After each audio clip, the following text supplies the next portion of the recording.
નમસ્કાર, હું દીક્ષિતા પટેલ નર્મદા સમાચારમાં આપનું સ્વાગત છે। સૌપ્રથમ જોઈશું આજના મુખ્ય નર્મદા સમાચાર। ટર્ન લઈ રહેલા બાઇક ચાલક સાથે અન્ય બાઇક સવાર અથડાયા બાદ ટ્રકની પાછળ રિક્ષા પલટી મારી। ગોજારી ઘટનાના વિચલિત કરતા સીસીટીવી ફૂટેજ આવ્યા સામે। ટ્રકની પાછળના ભાગે લાગેલી આગે રસ્તા ઉપર પલટી મારેલી રિક્ષાને ચપેટમાં લીધા। ભાજપના સાંસદ મનસુખ વસાવા અને ધારાસભ્ય ડોક્ટર દર્શનાબેન દેશમુખ આમને સામને। મનસુખ વસાવા ભ્રષ્ટાચારનો આરોપ સાબિત નહીં કરે તો માનહાનિનો દાવો કરવાનો નાંદોદ ધારાસભ્યનો સૂર। સાંસદે ફેસબુક ઉપર ડોક્ટર દર્શનાબેન દેશમુખના નામજોગ પોસ્ટ મૂકતા મહિલા ધારાસભ્ય ભડક્યા। 2024માં ભરૂચ બેઠક ગઠબંધનમાં આપી દેતા તેમને અને બહેન મુમતાઝ પટેલને નુકસાન થયું। 2027ની ચૂંટણીમાં ભરૂચમાં ફરી કોંગ્રેસ ઉભરીને આવશેનો મોહરમ અહેમદ પટેલના પુત્રનો આશાવાદ। ડઢાલમાં કોમ્યુનિટી હોલની મુલાકાત પ્રસંગે જિગ્નેશ મેવાણીને પણ દારૂ ડ્રગ્સની લડત બદલ ગણાવ્યા ક્રાંતિકારી। અંકલેશ્વર વાલિયા રોડ ઉપર 4 વાહનો વચ્ચે સર્જાયેલા વિચિત્ર અકસ્માતમાં રિક્ષા સળગી ઉઠતા એક મહિલા જીવતી ભૂંજાઈ હતી। 4 મુસાફરો દાઝ્યા સાથે ગોજારા અકસ્માતમાં 3ને ઈજા પહોંચી હતી। અંકલેશ્વર વાલિયા રોડ ઉપર કોસંબડી ગામ નજીક શુક્રવારે સવારના સર્જાયેલા વિચિત્ર અકસ્માતમાં એક બાદ એક 4 વાહનો ચપેટમાં આવી ગયા હતા। 2 બાઇક અને રિક્ષા પલટી ખાતા આગ ભભૂકી ઉઠી હતી। આગ એટલી વિકરાળ હતી કે રિક્ષામાં સવાર એક મહિલા જીવતી જ ભૂંજાઈ જતા તેનું કમકમાટી ભર્યું મોત નીપજ્યું હતું, જ્યારે સળગતી રિક્ષામાંથી અન્ય મુસાફરો હેમખેમ બહાર નીકળી આવ્યા હતા। અકસ્માત બાદ અન્ય 4 લોકો ગંભીર રીતે દાઝી ગયા હોવાની માહિતી મળી છે, જ્યારે 2 બાઇક ઉપર સવાર 3 લોકો ઈજાગ્રસ્ત થયા હોવાની પ્રાથમિક વિગતો સામે આવી હતી।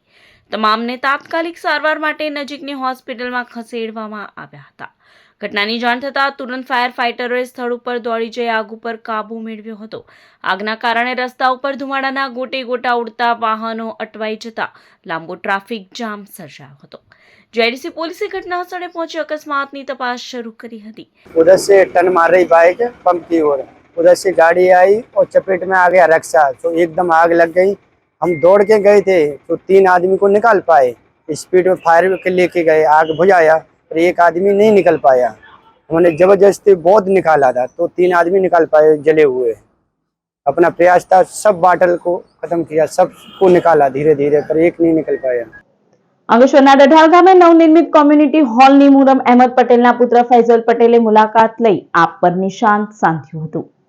અંકલેશ્વર તાલુકાના ડઢાલ ગામમાં નવનિર્મિત કોમ્યુનિટી હોલની મુહરમ અહેમદ પટેલના પુત્ર અને યુવા કોંગ્રેસ નેતા ફૈઝલ પટેલે મુલાકાત લીધી હતી। કાર્યક્રમ દરમિયાન તેમણે પ્રદેશ રાજકારણ, સામાજિક મુદ્દાઓ તથા આગામી ચૂંટણી અંગે નિવેદન આપ્યું હતું। ફૈઝલ પટેલે જિગ્નેશ મેવાણીના તાજેતરના દારૂ અને ડ્રગ્સ વિરોધી નિવેદનને સમર્થન આપી તેમને ક્રાંતિકારી કોંગી નેતા ગણાવ્યા હતા। તેમના મિત્ર એવા જિગ્નેશ મેવાણી જેવું નિર્ભય કામ આખી કોંગ્રેસ પણ નથી કરી શકતી। તેમણે વધુમાં ઉમેર્યું હતું કે ગુજરાત મહાત્મા ગાંધીના સિદ્ધાંતો ધરાવતું રાજ્ય છે અને અહીં દારૂ ડ્રગ્સ મુક્ત સમાજ બનાવવો એ સમયની માંગ છે। ફૈઝલ પટેલે આમ આદમી પાર્ટી અંગે નિવેદન આપતા જણાવ્યું હતું કે ગુજરાતમાં આમ આદમી પાર્ટીનું કોઈ ભવિષ્ય નથી। ગુજરાત તો ભાજપ અને કોંગ્રેસનું ગઢ રહ્યું છે। ભવિષ્યની ચૂંટણી બાબતે વિશ્વાસ વ્યક્ત કરતા ફૈઝલ પટેલે જણાવ્યું હતું કે 2027ની ગુજરાત વિધાનસભા ચૂંટણીમાં ભરૂચ જિલ્લામાં કોંગ્રેસ ફરીથી મજબૂત પ્રદર્શન કરશે। સાથે જ 2024ની લોકસભા ચૂંટણીમાં ગઠબંધનમાં આપને અપાયેલી બેઠકથી તેમને અને બહેન મુમતાઝ પટેલને ભારે નુકસાન થયું હોવાનો ખેદ પણ વ્યક્ત કર્યો હતો। देखिए, जिग्नेश मेवाणी जी मेरे बहुत अच्छे दोस्त हैं और वो क्रांतिकारक हैं, मैं उनको क्रांतिकारक मानता हूँ। वो उनका जैसा काम कांग्रेस में कोई निडर आदमी नहीं कर सकता, और वो जो दारू और दूसरी बातों में वो लगे हुए हैं वो बहुत जरूरी बात है। ये तो गांधी जी का देश का स्टेट है, यहाँ पर ये फाइट तो होनी चाहिए। आम आदमी पार्टी का यहाँ गुजरात में कभी कुछ नहीं होने वाला। हमारी सीट, मेरी बहन और मेरी सीट भी 24 पे दे दी गई थी और हमारे साथ बहुत नुकसान हुआ था, लेकिन आम आदमी पार्टी का यहाँ कुछ चलने नहीं वाला। ये तो कांग्रेस का वोट बेस है, यहाँ पर बीजेपी और कांग्रेस की सरकार चलती है, आम आदमी पार्टी क्या लोग हैं वो।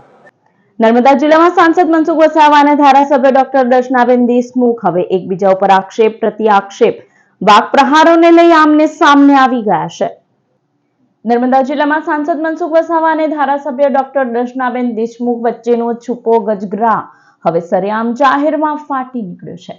સાંસદ મનસુખ વસાવા આડકતરી રીતે મહિલા ધારાસભ્યો પર નિશાન તાકતા રહેતા હતા, જોકે તેઓએ ફેસબુક ઉપર ધારાસભ્યના નામ જોગ મૂકેલી પોસ્ટથી હવે મહિલા ધારાસભ્યએ પણ સાંસદ સામે મૌન તોડી ધોકો પછાડ્યો છે.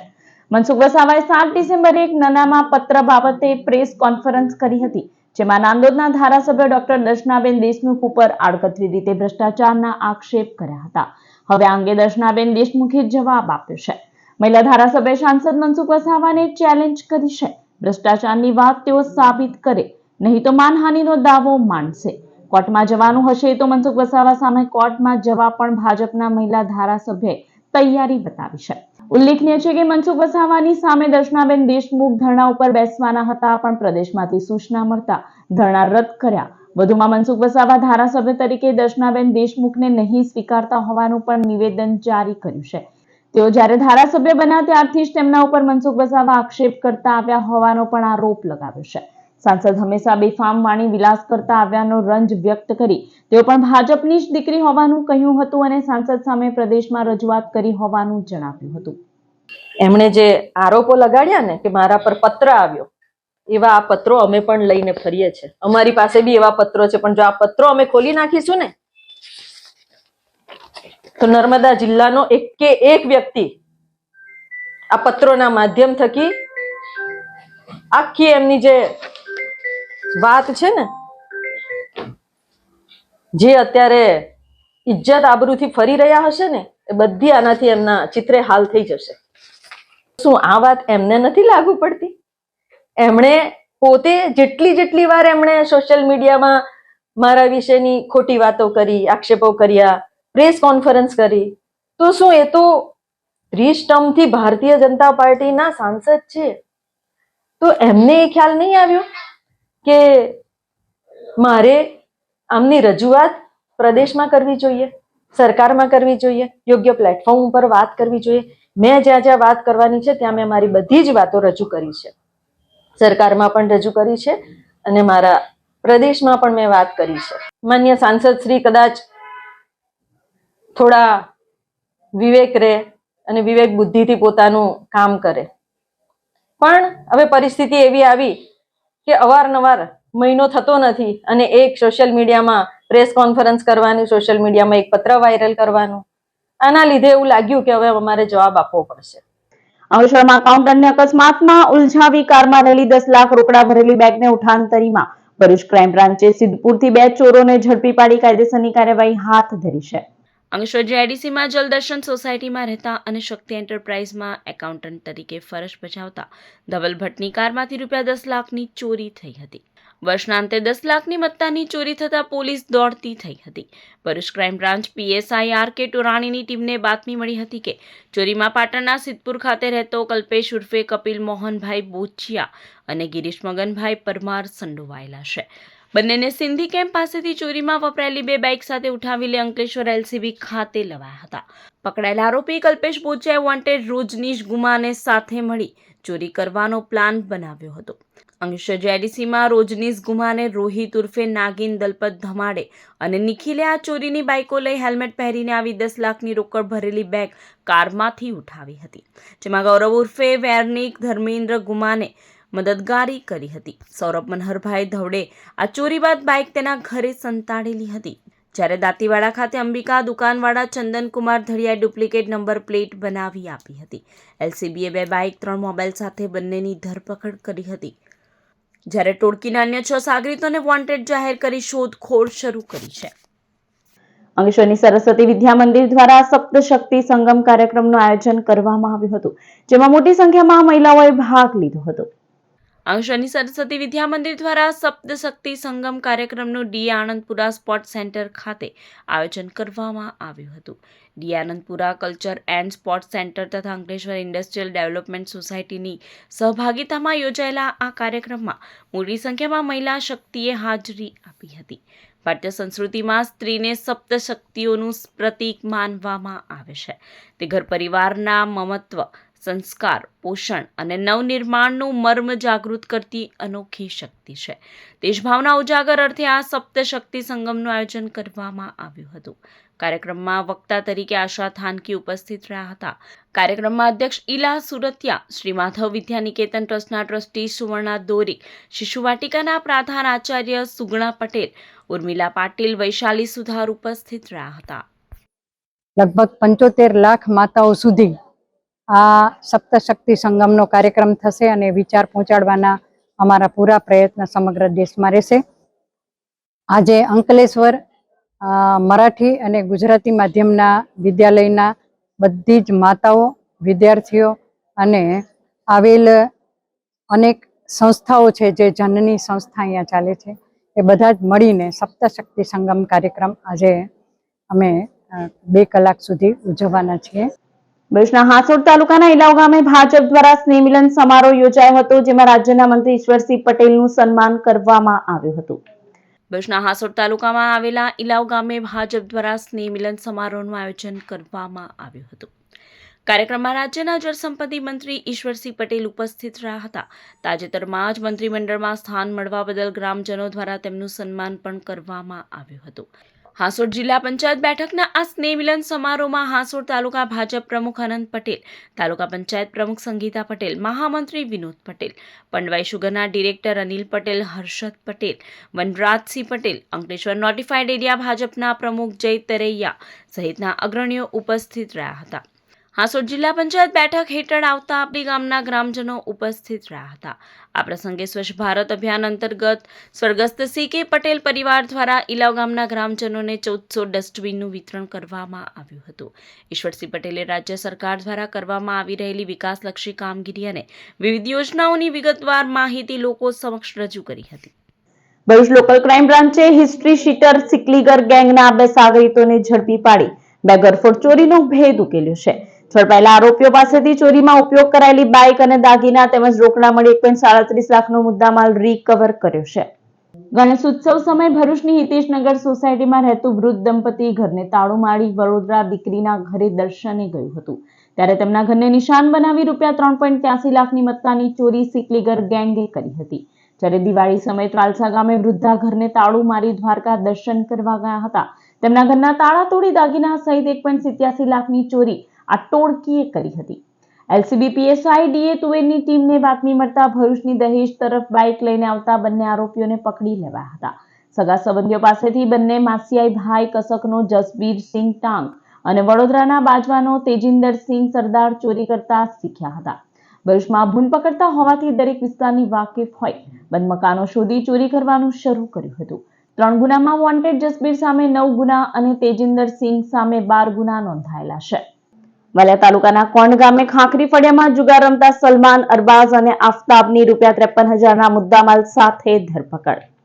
વાલિયા પોલીસ નાતાલ અને 31st ને લઈ નાઇટ પેટ્રોલિંગમાં હતી, ત્યારે કોંડ ગામે ખાખરી ફળિયામાં જુગારની મહેફિલની માહિતી મળી હતી. સ્થળ પર દરોડો પાડતા 3 જુગારી સલમાન ઉનિયા, અરબાઝ બિલાલ સૈયદ અને આફતાબ દિવાન જુગાર રમતા ઝડપાઈ ગયા હતા. જ્યારે દશરથ વસાવા અંધારાનો લાભ ઉઠાવી ભાગી છૂટતા વોન્ટેડ જાહેર કરાયો હતો. પોલીસે 3 જુગારીની દાવ ઉપર અને અંગઝડતીમાં મળી આવેલા 47,000 રોકડા, 2 મોબાઈલ મળી કુલ 53,000ના મુદ્દામાલ સાથે ધરપકડ કરી હતી. ભરૂચ રેલવે સ્ટેશન ઉપર કોલેજ અને ટ્રાવેલ બેગમાં શેટ માટે 1.38 લાખની મોંઘીદાર દારૂની 30 બોટલ લાવનાર નોકર ઝડપાયો. ભરૂચ રેલવે સ્ટેશન ઉપર સુરત એલસીબીનો સ્ટાફ જીઆરપી સાથે પેટ્રોલિંગમાં હતો. તે દરમિયાન ગુરુવારે રાત્રે Vadodara Dahanu train platform number 4 ઉપર આવી હતી. ટ્રેનના કોચમાં તપાસ કરતા એક યુવાન કોલેજ અને ટ્રાવેલ બેગ સાથે શંકાસ્પદ હાલતમાં ઝડપાયો હતો. તેની બેગમાં તપાસ કરતા દારૂની મોંઘીદાર બ્રાન્ડની 30 બોટલો કિંમત ₹1.38 લાખનો જથ્થો મળી આવ્યો હતો. વિષ્ણુ શર્મા નામના આ યુવાને તેના સુરતના શેઠ નીરજે આ દારૂ મંગાવ્યો હોવાનું પોલીસ સમક્ષ કબૂલ્યું હતું, જેમાં તેણે ફરીદાબાદની વાઇન શોપમાંથી દારૂ લઈ વડોદરા આવવા કહ્યું હતું, જ્યાંથી ટ્રેનમાં બેસી સુરત શેઠ માટે જથ્થો લઈ જતો હતો. રેલવે પોલીસે યુવાનની ધરપકડ કરી તેના સુરત રહેતા શેઠ નીરજને વોન્ટેડ જાહેર કર્યો હતો. અંકલેશ્વર ભરૂચી નાકા પાસે ઉમિયા દૂધની દુકાનમાં દારૂનું વેચાણ કરતા દુકાનદાર પકડાયો. અંકલેશ્વર શહેર ડિવિઝન પોલીસને ભરૂચી નાકા પાસે આવેલા ઉમિયા દૂધ ડેરીમાં દારૂનું વેચાણ થતું હોવાની બાતમી મળી હતી. બાતમીના આધારે દરોડો પાડતા દૂધની ડેરી ચલાવતા દિલીપ પટેલ ઇંગ્લિશ દારૂનો જથ્થો સંતાડી રાખી છૂટક વેચાણ કરતા ઝડપાઈ ગયો હતો. કૃષ્ણાનગરમાં રહેતા દુકાનદારની દૂધની દુકાનમાંથી સફેદ મીણિયા કોથળામાંથી દારૂની 30 બોટલો મળી કુલ ₹10,000નો દારૂ સાથે ધરપકડ કરાઈ હતી. શિક્ષણના ક્ષેત્રે પોતાના સમૃદ્ધ વારસાને આગળ વધારતા પોદાર ઇન્ટરનેશનલ સ્કૂલે આજે ગુજરાતમાં તેની 22મી શાળાનું ઉદ્ઘાટન કર્યું. શેઠ આનંદીલાલ પોદાર દ્વારા 1927માં સ્થાપિત પોદાર એજ્યુકેશન નેટવર્ક 98 વર્ષથી વધુ સમયથી ભારતીય શિક્ષણ ક્ષેત્રમાં અગ્રણી રહ્યું છે. દેશમાં 150 જેટલી શાળાઓમાં 2.5 લાખથી વધુ વિદ્યાર્થીઓ શિક્ષણ મેળવી રહ્યા છે. આ પ્રસંગે વિશાલ શાહે જણાવ્યું હતું કે અમે આ શરૂઆત સાથે ગુજરાતમાં અમારી 22મી શાળાના ઉદ્ઘાટનની જાહેરાત કરતા આનંદિત છીએ. और मैं सबको भरूच वासियों को ये बताना चाहता हूँ कि आज हम लोग पोदार इंटरनेशनल स्कूल भरूच में लॉन्च कर रहे हैं. हमारी कोई भी दूसरी शाखा नहीं है.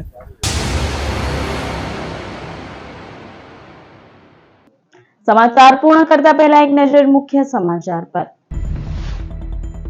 ટર્ન લઈ રહેલા બાઇક ચાલક સાથે અન્ય બાઇક સવાર અથડાયા બાદ ટ્રકની પાછળ રિક્ષા પલટી મારી. ગોજારી ઘટનાના વિચલિત કરતા સીસીટીવી ફૂટેજ આવ્યા સામે. ટ્રકની પાછળના ભાગે લાગેલી આગે રસ્તા ઉપર પલટી મારેલી રિક્ષાને ચપેટમાં લીધા. ભાજપના સાંસદ મનસુખ વસાવા અને ધારાસભ્ય ડોક્ટર દર્શનાબેન દેશમુખ આમને સામને. મનસુખ વસાવા ભ્રષ્ટાચારનો આરોપ સાબિત નહીં કરે તો માનહાનિનો દાવો કરવાનો નાંદોદ ધારાસભ્યનો સૂર.